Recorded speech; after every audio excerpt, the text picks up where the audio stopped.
직접적인 대적을 하고 있는 중국 해군에게는 중국 입장에서 보면은 불행하게도 미래가 없습니다.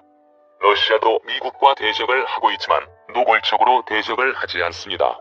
현재 미국 해군에게 노골적으로 달려들고 있는 해군은 중국 해군과 이란 해군, 북한 정도인데 북한은 해군이랄 게 없고 이란도 무슨 힘이 있겠습니까? 중국도 힘은 없지만 힘이 있는 척을 하면서 노골적으로 미국에 대들기 때문에 미국이 구소련을 망쳐놓은 것처럼 중국 해군을 망쳐놓을 것입니다. 군대라는 것이 꼭 총칼을 들고 서로 치고받아야 전쟁이 되는 건 아닙니다. 그보다 더 무서운 게 바로 군비 경쟁을 하는 것이죠. 중국이 미 해군을 대적하겠다고 해가지고 항공모함 한 대를 흉내를 내다가 이제는 때도 박도 못하게 생겼습니다. 오늘 드리고자 하는 이야기가 바로 미국 해군의 그런 전략에 대한 이야기를 해드리면서 중국 해군은 도저히 흉내를 낼 수가 없는 그런 지경에 몰려서 곧 자멸을 하게 된다. 이런 말씀을 드리고 싶은 겁니다.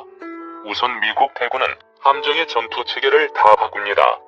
전투체계를 바꾸는 것은 함정의 추진체계와 전술인데 미국 해군은 유령 함대를 지금 구축하고 있습니다. 요 두 가지를 먼저 말씀을 드리겠습니다. 우선 함정의 추진체계라고 하는 것은 함정들의 추진을 기계식으로 하는 게 아니라 완전 전기식으로 교체해가지고 기어박스가 없이 모터를 직접 연결하는 그런 방식으로 추진체제를 변경을 하는 겁니다. 현대전을 해야 되는 함정들은 엄청난 전기를 필요로 합니다. 전자전은 물론이고 레이건과 레이저보 이런 것들이 엄청난 전기를 먹고 있는 것이죠. 그렇기 때문에 함정 안에 발전소를 구축을 해야 됩니다. 함정 안에 이런 발전소를 구축을 해가지고 전기식 추진 체계로 바꾼 함정은 미국의 줌 와터 스텔스 구축함하고 영국의 엘리자베스 항공모함 딱 두 차밖에 없습니다. 현재까지는 전투함정의 발전소를 세우려면은 MT-30이라는 고성능의 신뢰성이 높은 엔진이 필요한데 이 엔진은 고성능이면서도 크기가 아주 작습니다. 그래서 함정의 규격을 늘리지 않고도 충분하게 모든 걸 다 수용을 할 수가 있습니다. 그런데 불행하게도 중국 입장에서는 그런 엔진을 만들 수가 없는 겁니다.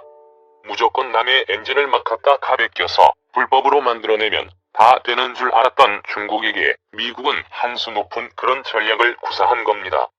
자동차에서는 하이브리드라는 개념이 통합니다. 전기와 엔진의 힘을 같이 쓰는 방식이죠. 그런데 전투 함정에서는 그게 통하지 않습니다.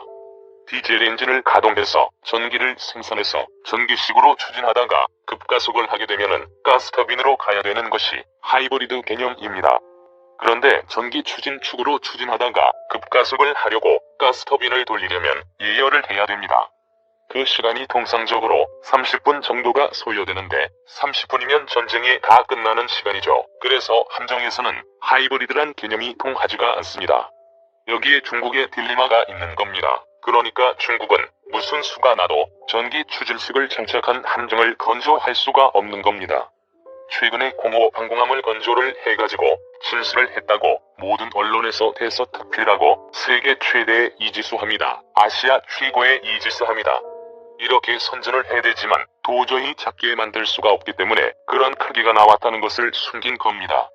그 이야기는 전편에 해드렸기 때문에 여기서는 생략하기로 하고 일단 중국이 심혈을 기울여서 탈적을 생산해낸 공호함은 아무짝에도 쓸모가 없게 돼버린 겁니다. 조금 전에도 말씀을 드렸지만 전기 추진을 하는 이유가 꼭 주행을 위해서 그런 것이 아니라 레일건이나 레이저포 같은 대용량의 전기를 먹는 그런 첨단 무기를 운용하기 위해서 그런 것입니다. 그리고 미국은 지금 스크램젯 엔진의 마지막 단계를 시험하고 있습니다. 그 단계가 넘어가면은 미국 함대 미사일은 전부 다 극초음속 미사일이 됩니다. 그러면서 이 함대에서 운영하는 무인기들이 다 극초음속 비행을 합니다. 물론 해저에서는 전기 추진식 무인 잠수정이 중국 함정을 잡으러 다닐 겁니다. 이런 것들을 공호함으로 막거나 잡을 수가 있겠습니까? 그렇다고 지금 중국이 전기 추진식 함정을 건조하기 위해서 크기가 작은 고성능 가스 터빈 엔진을 생산할 수 있겠습니까? 이제는 미국이 완전히 비밀을 준수하기 위해서 보안을 철저히 하기 때문에 기술을 훔칠 수도 없습니다. 이제는. 그런데 미국 해군만 그런 것이 아니라 바로 옆에 있는 한국 해군의 KDDX 신형 함정들도 전부 다 합동 통합 전기 추진식으로 건조를 한다고 합니다.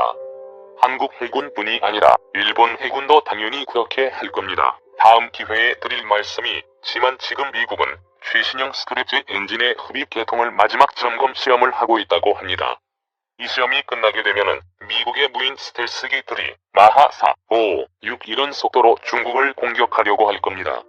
마하 5 정도 되는 스텔스 전투기들이 마하 5 정도 되는 미사일 막 쏘아 제끼면은 중국 해군 함정들이 무슨 재간으로 버티겠습니까? 그리고 그 뒤에는 엄청난 미 해군의 항공모함 세력이 버티고 있는 겁니다.